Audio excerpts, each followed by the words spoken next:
하나님 말씀 보겠습니다. 데살로니가 전서 5장 1절부터 11절 말씀입니다. 데살로니가 전서 5장 1절부터 11절 말씀 함께 봉독하겠습니다. 형제들아, 때와 시기에 관하여는 너희에게 쓸 것이 없음은 주의 날이 밤에 도둑같이 이를 줄을 너희 자신이 자세히 알기 때문이라. 그들이 평안하다 안전하다 할 그때에 임신한 여자에게 해산의 고통이 이름과 같이 멸망이 갑자기 그들에게 이르리니 결코 피하지 못하리라. 형제들아, 너희는 어둠에 있지 아니하매 그날이 도둑같이 너희에게 임하지 못하리니 너희는 다 빛의 아들이요 낮의 아들이라. 우리가 밤이나 어둠에 속하지 아니하나니 그러므로 우리는 다른 이들과 같이 자지 말고 오직 깨어 정신을 차릴지라.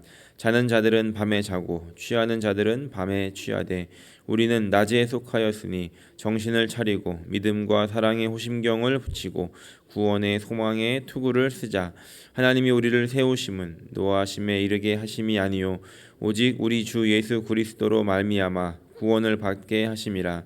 예수께서 우리를 위하여 죽으사 우리로 하여금 깨어 있든지 자든지 자기와 함께 살게 하려 하셨느니라.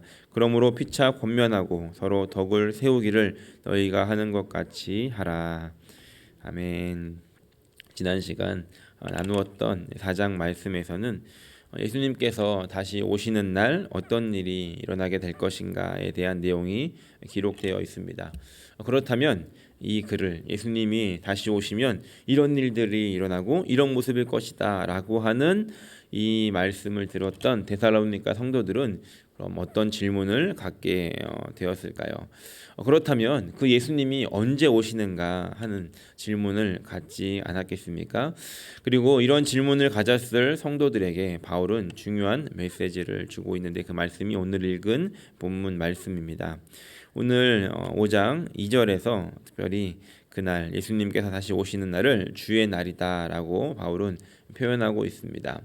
예수님의 초림, 예수님께서 처음 오셨던 그 길이, 그 날이 이제 구원의 길이 열려지는 날이었다라고 한다면 예수님께서 다시 오시는 날, 이 재림에 대해서는 이제 그 믿는 자들에게는 이 구원의 완성을 이루는 날이 되겠지만 예수님을 부인했던 자들, 예수님을 믿지 않았던 자들에게는 어떤 날이 되겠습니까? 이 날은 심판과 멸망의 날이 될 것입니다. 그렇다면 여러분들께도 이런 질문을 한번 드려보고 싶습니다. 예수님께서 언제쯤 오실 것 같습니까? 예수님께서 다시 오신다, 재림하신다라고 하셨는데 언제쯤 오실 것 같습니까? 우리가 언제라고 정확하게 말은 할 수 없지만 왠지 오실 때가 된 것 같다 뭐 이런 느낌은 들지 않으십니까? 그런데 놀라운 것은 바울이 데살로니가 성도들에게 편지를 쓰던 2000년 전에도 그런 생각들을 가지고 있었다는 겁니다. 그러니까 예수님께서 오시려면 아직 멀었다라고 말씀을 드리려는 것이 아니라 그때부터 지금까지도 그런 긴장감을 가지고 살고 있고 또 그래야 한다는 것입니다. 이런 생각을 해봤습니다. 만약에 예수님께서 언제 오실지 우리가 알고 있다라고 한다면 우리는 어떻게 살게 될까?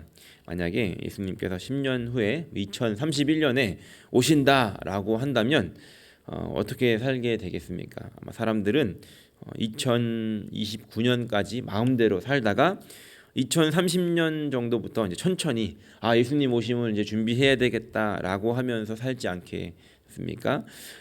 아니면 더 한참 후에 2222년도에 예수님께서 오신다라고 한다면 아마도 우리는 우리 때는 오시지 않을 거야. 그러니까 좀 긴장을 풀고 살아도 되겠다라는 마음으로 그렇게 살게 되지 않았겠습니까? 그래서 예수님께서는 그날 예수님이 다시 언제 오십니까? 라고 하는 그날을 묻는 제자들에게 이렇게 말씀하신 적이 있었습니다. 마태복음 24장 36절에 보니까 그러나 그날과 그때는 아무도 모르나니 하늘의 천사들도 아들도 모르고 오직 아버지만 아시느니라 라고 말씀하십니다. 예수님도 그때를 모른다라고 하시며 가르쳐 주시지 않았습니다. 그래서 바울은 그 날에 대해서 이렇게 비유하는데 도둑같이 올 것이다 라고 오늘 말씀의 비유를 들고 있습니다. 도둑님은 언제 올까요? 4년 전 일이었습니다. 제가 이제 이전에 살던 집이 타운하우스였는데 집이 이제 맨 안쪽에 있었습니다. 그런데 이제 그 입구가 좁아서 차가 이렇게 들어가면은 돌아서 나오지 못하고 이렇게 다시 나와야 됐습니다. 그래서 전면으로 이제 뚝 들어가면 뒤로 나올 때는 이제 후진으로 나와야 되는 그런 집이었는데, 제가 이제 목요일 날 새벽에 새벽 기도를 가려고 나오는데 창문이 이렇게 열려 있었습니다. 그러니까 이렇게 열었는데 이렇게 열리지 않고 이미 열려 있었던 거죠. 그래서 기분이 이상해가지고 이렇게 문을 열어서 보니까 그 안에 있는 것들이 없어졌습니다. 제가 그 전날 이제 수요 예배를 다녀와서 저녁에 문을 잠그지 않았던 것이죠. 그러니까 그런데 이제 도둑님이 밤중에 오셔가지고 차 안에 있는 뭐 돈 될 만한 것들을 가지고 갔습니다. 그런데 문제는 그 차 안에 제 아내 차 키가 들어 있었습니다. 그런데 그 제 아내 차 키를 제가 예비로 넣고 다녔는데 그게 이제 없어졌던 겁니다.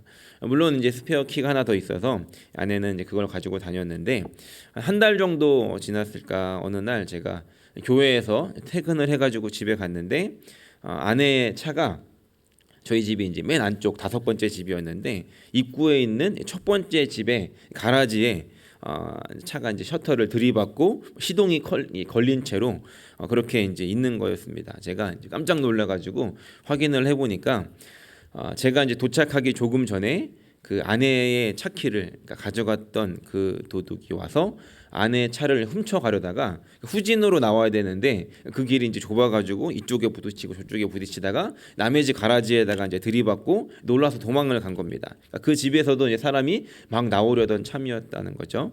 아주 간발의 차이로 제가 그 도둑을 이제 만나지는 못했는데, 그게 이제 밤이 아니라 여름이었고 6시 정도 됐던 대낮에 발생한 일이었다는 겁니다. 제가 이제 경찰에 신고를 하고 이제 어쨌든 잘 처리가 되었는데, 대낮에 그런 일이 이제 일어난다는 게 참 놀랍다는 생각을 했습니다. 이처럼 도둑이 언제 올지 모르듯이 우리가 전혀 예상하지 못했던 그때에 예수님께서 다시 오실 것이다라고 말씀하신다는 겁니다. 3절 말씀에 보니까 그들이 평안하다 안전하다 할 그때에 임신한 여자에게 해산의 고통이 이름과 같이 멸망이 갑자기 그들에게 이르르니 결코 피하지 못하리라라고 합니다.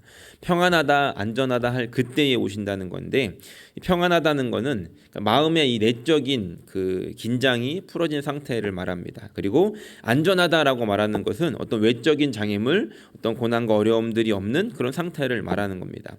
그런 마음의 상태와 우리에게 주어진 그런 환경적인 요소가 우리로 하여금 예수님의 재림을 전혀 예측하지 못하게 한다는 것입니다. 그런데 그날은 갑자기 그리고 반드시 오게 된다라고 이야기합니다. 피할 수 없이 맞닥뜨리게 된다는 것이죠. 그러면서 임신한 여인에게 해산의 고통이 이름과 같이라고 비유를 하고 있는데, 이 뱃속에 아기가 나오는 것은 지금이야 예정일이 비교적 정확하지 않습니까? 그런데 옛날에는 계산이 힘들었습니다. 그리고 물론 지금도 그 예정일에 딱 맞춰서 아이가 나오지는 않습니다. 그런데 확실한 것이 있습니다. 그것은 때가 되면 반드시 아이는 나온다는 것이죠. 그러니까 마찬가지로 예수님께서도 우리가 예상하지 못했던 그때에 그렇게 오실 것이고, 그날은 결코 피할 수 없는 반드시 일어나게 되는 날이 된다는 겁니다. 그렇기 때문에 우리는 항상 예수님의 재림을 준비하는 마음으로 살아야 한다라고 이야기하고 있습니다. 그렇다면 우리가 이제 오실 것, 예수님께서 오실 것을 예상은 하고 있지만 우리가 생각했던 것보다 좀 더 빨리 오신다라고 한다면 우리는 어떤 반응을 보이게 되겠습니까? 이런 가정을 한번 해보면 좋겠는데요. 여러분들 가정에 담임 목사님과 구역 식구들이 신방을 오기로 한 겁니다. 그래서 저녁 7시에 예배를 드리기로 하고 또 저녁 식사를 준비하고 여러 가지 계획들을 했는데, 7시가 아니라 갑자기 6시에 목사님과 이제 구역 식구들이 우르르 나타나셔서 들어오셨다라고 한다면 어떤 느낌이 드시겠습니까? 보통은 많이 당황하실 것 같습니다. 왜냐하면 7시에 맞춰서 음식들도 준비하고 또 집이 아직 정리가 덜 된 상태였다라고 한다면 갑자기 손님을 맞이하게 되었을 때 우리는 당황함을 면치 못하게 된다는 것이죠. 그러니까 예수님의 오심이 그저 한번 왔다 가는 손님 오시듯 그렇게 다음 기회가 있는 것이 아닐진데, 우리가 그 예수님의 오심에 대해서 당황하지 않도록 예수님께서 오셨을 때 우리가 예수님을 정확하게 맞이할 수 있도록 우리는 깨어 있어야 한다는 것입니다. 그것들을 알 수 있는 그런 방법들이 있다는 것입니다. 4절과 5절 말씀에 이렇게 기록을 하고 있습니다. 형제들아 너희는 어둠에 있지 아니하매 그날이 도둑같이 너희에게 임하지 못하리니 너희는 다 빛의 아들이요 낮의 아들이라 우리가 밤이나 어둠에 속하지 아니하나니. 다시 말해서 우리가 어둠에 있지 않고 빛의 자녀가 되고 낮의 자녀가 되었기 때문에 예수님께서 오시는 그때에 그렇게 갑자기 당하거나 당황스러운 일들은 없을 것이다 라는 것입니다. 우리가 어떻게 빛의 자녀가 되고 낮의 자녀가 될 수 있었습니까? 어제 수요 예배에서 담임 목사님께서 말씀하셨듯이 요한일서 1장 5절에 보면 하나님은 빛이시다 라고 기록합니다. 그러니까 우리가 예수님을 믿음으로 그 예수님을 영접하여 내 마음에 모심으로 인해서 우리 안에 빛이 들어오고 계속해서 빛이 발생하게 되었다는 것입니다. 창세기 1장 2절 3절에 보면 이렇게 기록합니다. 땅이 혼돈하고 공허하며 흑암이 깊음 위에 있고 하나님의 영은 수면 위에 운행하시니라. 하나님이 이르시되 빛이 있으라 하시니 빛이 있었고. 태초에 하나님이 천지를 창조하셨던 그때 아무것도 없었던 그 흑암과 혼돈의 시기에 완벽하게 이제 어두웠던 그 혼돈의 상태에 하나님께서 빛이 있어라라고 말씀하시니 빛이 생겨나게 됐다는 겁니다. 그로 인해서 완전히 새로운 역사가 시작됐다는 것이죠. 마찬가지로 이 어둠과 혼돈으로 인해서 우리 안에 완전히 죽어있던 우리의 영에 이 빛 대신 하나님께서 성령으로 내주하심으로 말미암아 우리는 이 어둠의 자녀에서 빛의 자녀로 낮의 자녀로 신분이 바뀌는 새로운 역사가 시작되게 되었다는 겁니다. 그래서 6절은 이렇게 이야기합니다. 그러므로 우리는 다른 이들과 같이 자지 말고 오직 깨어 정신을 차릴지라. 다른 이들과 같이 잔다는 것은 그 하나님의 빛이 아직 없는 사람들, 여전히 잠들어 있는 사람들을 말하고 우리가 이제 예수님을 우리 안에 모셔드림으로 말미암아 성령께서 우리 안에 계심으로 말미암아 우리는 깨어서 정신을 차릴 수 있는 그런 존재가 되었다는 것입니다. 그렇게 빛의 자녀답게 깨어 있다라고 한다면 우리는 주님의 오심을 정확하게 알 수 있게 된다는 것입니다. 아주 단순하게 생각해 보면 예수님께서 다시 오시는데 하나님의 허락도 없이 또 내 안에 계신 성령님께서도 모르게 그렇게 깜짝 이벤트로 오실 수는 없다는 것입니다. 제가 멜번에서 사역을 할 때 초기였는데 그 하우스에 살았습니다. 그래서 집 앞마당에 차를 이렇게 세워놨습니다. 그런데 이제 그때 이제 타던 차가 굉장히 오래돼가지고 문이 잘 안 잠겼습니다. 그러니까 운전석에서 문을 이렇게 잠그면 다시 안 열립니다. 그래서 뒤로 들어가가지고 문을 열고 막 이렇게 해가지고 좀 굉장히 이제 복잡한 상태였는데 그래서 제가 잠그기도 그렇고 집 울타리 안에 있으니까 보통 문을 잘 잠그지 않았습니다. 근데 하루는 제가 이제 알람이 울기 전에 순간적으로 잠이 딱 깼습니다. 제가 보통 잠이 들면은 웬만하면은 잘 이제 못 일어나거든요. 그 스스로 그 알람이 울지 않으면 깨지 않는데 순간적으로 잠이 딱 깨가지고 시계를 보니까 이제 새벽 3시였습니다. 교회 새벽 기도가 그때 5시 반이었는데 새벽 3시에 눈이 떠졌습니다. 그럼 어떻게 해야 될까요? 다시 자야 될까요? 아니면 일어나야 될까요? 그때 아주 잠깐 고민을 하다가 하나님이 깨워주신 거구나. 기도하라고 깨워주셨으니까 교회 일찍 가야 되겠다라는 마음으로 이렇게 밖에 나왔는데 차에 트렁크가 열려 있었습니다. 그러니까 전면으로 이렇게 차를 댔기 때문에 차에 트렁크가 이렇게 열려 있었고 뒤쪽은 이제 보이지 않은 상태였죠. 그래서 제가 나가면서 차가 이제 완전히 고장이 났구나, 트렁크도 마음대로 열리구나라고 하면서 트렁크를 닫으러 가고 있는데 어떤 사람이 시커먼 사람이 그 트렁크 안에서 뭔가를 꺼내고 있었습니다. 그러니까 중년의 남성이었는데 도둑님을 현장에서 이제 만난 거죠. 저도 놀래가지고 What are you doing? 이러면서 뭐 하냐고 그랬더니 아무것도 안 한다는 겁니다. 그러니까 머리를 넣고 트렁크에서 뭘 꺼내고 있었는데 아무것도 안 한다고. 그 사람 옆에 이제 큰 가방이 있었는데 보니까 그 가방 안에 그 트렁크 안에 있었던 뭐 여러 가지들, 그리고 차 안쪽에 있었던 뭐 선글라스며 뭐 이런 것들이 다 들어 있었습니다. 제가 트렁크에다가 이제 하나밖에 없는 코트를 넣고 다녔는데 그 코트도 이제 가방에 들어 있더라고요. 그래서 도망가려는 거를 제가 잡아가지고 막 내놓으라고 그랬더니 막 다 던져놓고 도망을 가고 뭐 이런 일이 있었습니다. 제가 이제 떨리는 손으로 이제 막 교회를 가면서 하나님이 깨워주셨구나, 하나님이 없는 살림 이제 지켜주시려고 뭐 그러셨구나 이러면서 간 적이 있었습니다. 그러니까 이처럼 깨어 있다면 도둑을 잡을 수 있는 거죠. 그렇다면 어떻게 깨어 있을 수 있는 것인가? 8절 말씀에 보니까 우리는 낮에 속하였으니 정신을 차리고 믿음과 사랑의 호심경을 붙이고 구원의 소망의 투어를 쓰자라고 기록합니다. 우리가 깨어 있다라고 한다면 이렇게 예수님의 오심에 대해서 정확하게 인지를 하고 그것을 맞아들일 수 있다는 것인데, 그렇게 깨어 있을 수 있는 것은 8절 말씀에 기록한 것처럼 믿음과 사랑의 호심경을 붙이고 구원의 소망의 투구를 쓰면 우리가 그렇게 깨어 있을 수 있다는 겁니다. 이건 전투 장비인데 왜 이것이 필요한 것인가?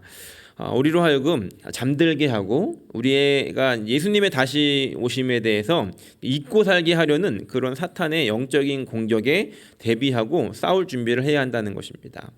그렇게 하기 위해서 필요한 장비라는 것이죠. 이 호심경이라고 하는 것은 우리의 이제 장기와 내장, 그 심장을 보호하는 방탄조끼와 같은 것인데, 이것을 믿음과 사랑의 호심경이라고 이야기합니다. 그러니까 마음에 붙잡고 있어야 하는 것이 바로 믿음과 사랑이라는 것이죠. 그러니까 믿음이라는 것은 내가 어두움에 속한 자가 아니라 빛에 속한 자가 되었고 하나님의 자녀가 되었다는 그 믿음, 내 안에 빛 대신 성령께서 함께 하고 계시다라고 하는 그 믿음이 사탄의 공격을 막아낸다는 겁니다. 그리고 사랑이라고 하는 것이 또 우리 안에 호심경으로 작용하는데, 예수님께서 우리에게 보여주셨던 사랑, 그리고 우리 안에 사랑으로 말미암아 똘똘 뭉치게 되는 그런 일들, 그러니까 가족 안에도 사랑으로 똘똘 뭉치면 어려움을 극복해 나갈 수 있듯이 교회 안에서도 성도들 안에 그 예수님께서 보여주신 사랑으로 똘똘 뭉치게 되면 그 사단의 공격을 막아낼 수 있게 되더라는 겁니다. 그리고 구원의 소망의 투구를 쓰자라고 합니다. 구원을 소망하면서 바라보는 그런 삶의 자세라는 겁니다. 예수님을 믿음으로 인해서 우리 안에 구원이 시작됐는데, 예수님이 다시 오시는 날 이 구원이 완성될 것인데, 그 구원의 완성을 이루실 그날을 소망하면서 바라보는 자세, 그날을 기다리는 그 소망의 자세가 우리로 하여금 그 재림을 잊고 살게 하는 사탄의 공격으로부터 보호하게 되더라는 겁니다. 이런 것들이 예수님께서 다시 오실 때 우리를 깨어있게 한다라고 오늘 말씀에 이야기합니다. 그러면서 이제 10절과 11절에 이 종말에 대한 이야기를 이렇게 마치고 있습니다. 예수께서 우리를 위하여 죽으사 우리로 하여금 깨어있든지 자든지 자기와 함께 살게 하려 하셨느니라. 그러므로 피차 권면하고 서로 덕을 세우기를 너희가 하는 것 같이 하라. 예수님께서 우리와 함께 살기를 원하신다는 겁니다. 그래서 우리는 깨어서 예수님을 다시 만나든지, 아니면 우리가 죽어서 예수님을 만나든지, 결과적으로는 예수님께서 다시 오실 것이고 우리와 함께 살기를 원하신다라고 11절에 기록한다는 겁니다. 그래서 우리가 예수님의 다시 오심을 우리가 기다리는 것보다 오히려 예수님께서 다시 오심을 더 기다리고 계신다는 것을, 그 마음을 우리가 알 수 있는 것이죠. 그래서 그때까지 우리가 해야 할 일은 깨어서 기다리는 것입니다. 예수님께서 다시 오셨을 때 우리가 살아서 예수님을 만난다면 그날 부끄럽지 않게 되도록, 또 우리가 갑자기 죽음에 처하게 되어서 주님 앞에 서게 됐을 때 당황하지 않도록 우리가 그렇게 깨어 있어야 한다는 겁니다. 그래서 11절 말씀에서는 그렇게 하기 위해 피차 권면하라고 합니다. 누군가가 깨어 있지 못하다라고 한다면 권면해서 깨울 수 있도록, 물론 이제 덕을 세우며 젠틀하게 그를 깨우며 함께 그 예수님의 다시 오시는 날들을 기다릴 수 있도록, 그날을 소망할 수 있도록 그렇게 피차 권면해야 한다라고 가르치고 있는 것입니다. 오늘 우리가 서로 깨어 있음으로 말미암아 주님의 오심을 함께 기다리고 우리의 믿음과 또 함께하는 그런 사랑과 주님을 바라보는 소망으로 깨어 있어서 주님께서 다시 오시는 날, 우리가 주님을 다시 만나게 되는 날 우리가 당황하지 않고 기쁨과 소망으로 웰컴하며 주님의 오심을 주님을 다시 만날 수 있는 그런 날이 올 수 있기를 예수님의 이름으로 간절히 소원합니다.